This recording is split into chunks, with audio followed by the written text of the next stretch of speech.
Make sure you guys hit the subscribe button if you guys are enjoying the content that we're throwing up. And make sure you guys hit the like button if you enjoy the video. And yeah, let's begin.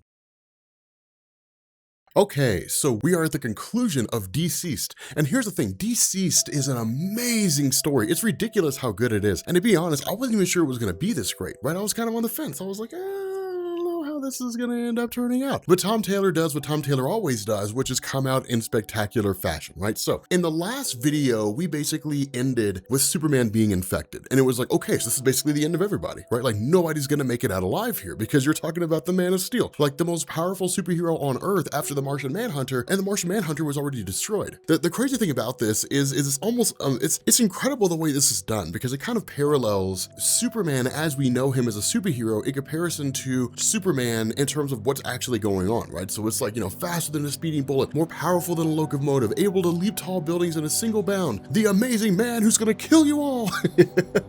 It's Superman. But it's crazy because the way this narration is taught is like all hope was lost at 11:48 a.m. And it's kind of nuts because what we end up doing is jumping over to the Fortress of Solitude, right? Which is where basically the last of the superheroes are all essentially gathered together. It's cool to see Tom Taylor do this because what they end up doing is really Damian Wayne kind of pops up and says, Batman always had a kind of backup plan, always had a plan to basically deal with superheroes. And it turns out it was for pretty much everybody except Green Arrow. And Green Arrow's kind of disappointed because he's like, Batman didn't have a plan for me. Like, he didn't really consider me dangerous. And it's like, no, Green Arrow, I'm sorry, man.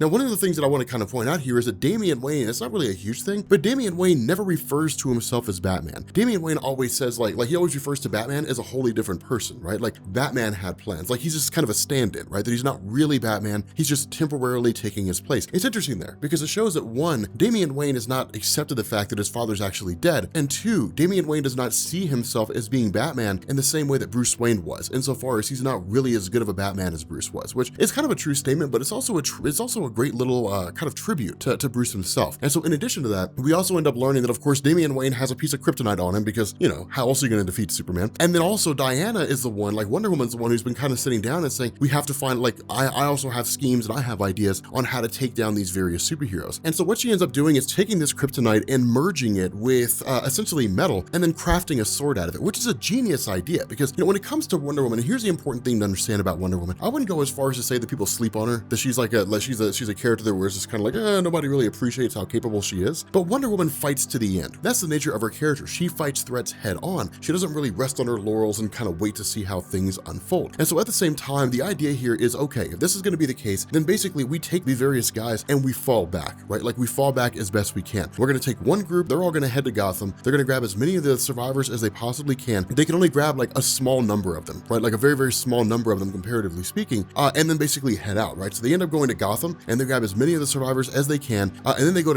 end up going to Themyscira to try to grab as many of the survivors as they possibly can. The problem is that once this arc arrives at Themyscira, they don't arrive alone. And it's actually one of the coolest things that go on here. It's one of the coolest things that happens. There's this tempest, this massive storm that takes place outside of the island. And when everybody's kind of gathering around waiting to see what it is, ultimately it's the arrival of Aquaman who summoned the Kraken. And this is one of the coolest things in the whole story, right? Because it's like Aquaman, here's the thing about Aquaman. Up until Dan Abnett wrote the character as part of like DC Rebirth, I was never really interested in him. I was kind of like, Aquaman is a guy who's there and he talks to fish. And Aquaman fans hate it when you say that, but it's true. But like when you read Dan Abnett's run on Aquaman, it's like one of the greatest Aquaman epics that I think that I've ever read, either in hindsight or having read more recently. But like seeing Aquaman show up here with like an entire army of Atlanteans that in turn is channeling the Kraken is a sight to behold. But the first question that I had here is, how is he able to find Themyscira? Because Themyscira is an island that cannot be found except by those who already know where it is. But then like Tom Taylor answers this in a like with a quickness. What he says is that under normal circumstances, no, Themyscira cannot be found. Instead, what ended up happening here is that when Themyscira was turned into an island, its boundaries were expanded in order to make way for all these refugees. It took it out of its safe zone and it just brought it into the main world, right? Into the main DC universe, which technically was always kind of the case. There's this kind of dimensional barrier that sort of permeates and exists around Themyscira that keeps people from finding it. That was removed when they essentially turned it into a haven for anybody to be able to access. And so because of that, it was easily found by Aquaman and all of his forces, and they just come rolling in here and tearing everything up. Green Arrow gets his due, which is kind of cool here, because he shoots an arrow through the eye or through the head of Aquaman, and he's like, see, I'm dangerous. I shot an arrow half a mile through like raging winds and hit a guy in the head. But basically it's calling in everybody they can, right? So Cassie Sandsmark, Wonder Girl, is already here. You end up having like all these Amazons that end up charging directly into the fray against the Atlanteans, and then half a world away, you've got Wonder Woman, you've got the new Green Lantern, Dinah Lance, and you've got Cyborg who go charging in against Superman. And the cool thing about this is like a colossal fight in scale, right? Like, I mean, this is really a fight to save the world, is really what this is. If Superman wins, the arcs will fall. If the Amazons lose, the arc in Atlantis will fall. There's massive casualties on each side. And the struggling thing about this for the Amazons, right? The biggest struggle about this is you're talking about a sisterhood. These are women who have fought together for eons, right? Who have fought together as friends or lived together as friends for eons and eons and eons, right? Imagine that you had a friend that you'd known for like 1,000 years. And then imagine like that, you had to kill him, right? They turned against you in seemingly the blink of an eye. And that's what's going on here, is like these are our allies that have fought together forever, and then suddenly they turn into enemies when they're bitten and they're converted into these, you know, undead anti-life zombies. And so it's kind of crazy because what ends up happening here is basically once all these refugees are onto the ark, then it's like, we have to go. We've got to bail. We can't stay here. If we do, this ark's going to be destroyed. And so the order comes down from Hippolyta, the leader of the Amazons, who says,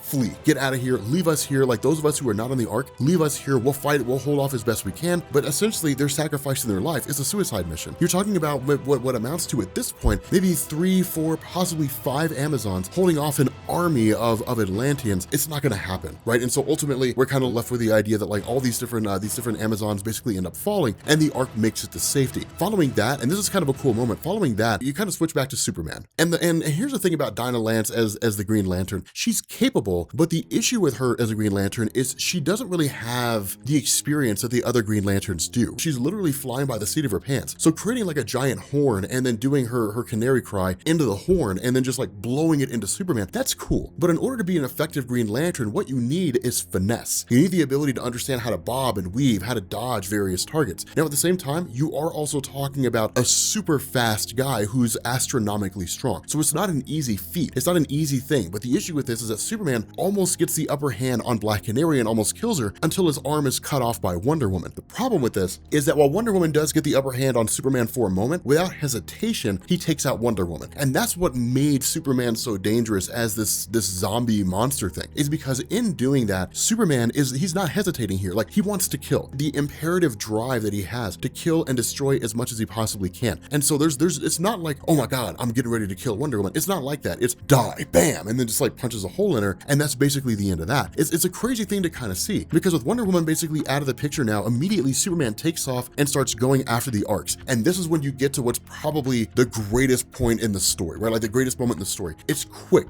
because basically like the arcs have made it off of Earth, right? They're out there by the moon. They're essentially on their way out. God, Tom Taylor's so amazing at this. This is why I want to see DCeased continue, which, you know, well, we'll talk about that once we get to the end. But like, they get outside of Earth, they're over there by the moon, they're basically taking off, and you've got Jonathan and you've got Damian standing on one of the arcs, and Jonathan's like, my father's coming. And Damian's like, yeah, your dad's on his way. It's not some grandiose gesture. It's nothing like that. It's just like, tell my mom I love her and look after her. And then like, he basically tells Lois, like, I know what I'm doing. Everything's gonna be okay. I promise I know what I'm doing. And then he just leaves the ship and goes to confront his dad. The issue with this is it's like a moment, right? Like Superman's charging towards the arcs, like Jonathan Kent goes charging towards Superman, and in a moment is able to basically knock him unconscious. And that's basically it. That's all that we get. But this is why this moment is so cool. And this is why this moment matters so much, is because this is Jonathan Kent, right? This is what we would expect from the son of Superman. We would expect the son of Superman to understand that what's important here is the valuation of life, that this man is not his father. This man used to be his father, but it's not his father now. And his task, the last thing his father assigned him, was to ensure the safety of everyone. And that's the choice Jonathan has to make, is racing in and fighting his dad, which is a crushing situation, right? Like, if he killed Superman, it'd be patricide. But it's a cool thing to see, because it's like, this is what he has to do. At the same time, like, for the most part, it's a stopgap measure, is really what it appears to be, because at the end of the day, despite how capable Jonathan is, he's not on the same level as his father. And so once Superman comes to, then presumably the fight would continue, but Jonathan likely wouldn't be able to end it. But none of that matters, because while Dinah Lance is sitting out, dude, this is why I love Tom Taylor. While Dinah Lance is sitting out there, right, she suddenly hears, attention Green Lantern of Sector 2814, the cavalry has arrived, and the entire Green Lantern Corps comes racing in with Ganthet and the Guardians of the Universe. And it's like, dude, I had no idea this was gonna happen. Dude, it's the coolest thing. It's like one of the greatest things ever, because like, okay, so like they're basically all saved, because there's no way Superman could overcome every single one of these Green Lanterns. Lanterns. And that's really kind of how it goes, right? Plus they have Ganthet, who would be more than enough to destroy Superman just in his current form. And so what ends up happening is there's this kind of standoff for a second, right? Superman just kind of stands there, just sort of looks, you know, and tries to figure out how it is that he can destroy these guys. And like Ganthet initially holds off, and Superman goes racing into the sun. And it's like, what in the hell is he doing? It's like, he's feeding, he's absorbing the energy of the sun. And basically that's when everything kind of gets cut off. And that's when they're like, we have to leave. And the reason why is because if Superman drains out all that solar energy, then one, he's probably going to be God tier powerful, right? Like Superman 1 million powerful. But at the same time, it's going to kill all life on Earth, because while the Earth does have heat inside of it by virtue of like the ozone layer, that heat won't last forever. It's like having a warm house and then cutting off your heat. Eventually that heat is going to dissipate through the windows. And ultimately your house, if you give it long enough, is going to become as cold as the outside, or pretty close to it. And so as a result of that, the Earth is basically doomed. And that's basically what they say, is like the Green Lanterns, the Guardians of the Universe, are quarantining Earth. They're basically cutting Earth off. And so like everybody's essentially got to go. Like there's no saving the planet anymore, because there's no way to sustain life on the planet anymore. So all those humans who were left behind are all guaranteed to die. There's no rescuing them. There's no getting them out. And so it kind of sucks here, because what you end up doing is jumping back to Earth itself. And where Cyborg has managed to use the lasso of truth around Wonder Woman, this is actually genius by Tom Taylor. Like he comes to this realization, the lasso of truth compels you to speak the truth, right? So he asks Wonder Woman, do you have a voice? Can you speak? And she simply says, yes, we have a voice, right? So what this indicates is that these zombies, these anti-life monsters more or less, have a hive mind. And so following that, the question becomes, is there a cure? Is there a way to end this virus? Because that's basically what it is. Like you're simply just a viral infection. Is there a way to end it? And the response is, yes, there is a way to end it. And so when Cyborg asks, like, what's the way to cure this? The response is that the cure is in you. Like you're the only way to cure this thing. You're the cause of all this, right? Like you're man and machine. You are the way by which, the vector by which this was spread. That it was a mathematical equation that spread from your machine components into your human element and then spread throughout the rest of the world. The problem with this is that where Cyborg begins to panic and realizes, hey, I need to tell somebody what's going on. I need to go tell the people on the arcs. Wonder Woman rips his head off. So no one knows that there's a cure for this thing. No one knows that there's a cure for this infection. And so ultimately what you end up having is the Guardians of the Universe who guide the Earthlings back to their new home, which they dub Earth 2, which is a cool little nod to the Earth 2 continuity. And basically the story ends. But here's what I want to know is, like, if Superman was absorbing all that energy from the sun, what happens to Superman, right? Like what goes on with that? That's why stories like this are cool, is because it's kind of left open-ended. A possibility for a sequel to emerge, or at the very least, just kind of letting us as the reader sort of answer that question on our own, kind of descend into debates and different things like that. But with that being said, guys, we're gonna bring this video to an end. If you are new here to Comics Explained, make sure you guys hit the sub button to become part of the Rob Corps. If you guys enjoyed this video, make sure you drop a like, and I will catch you all later. Peace.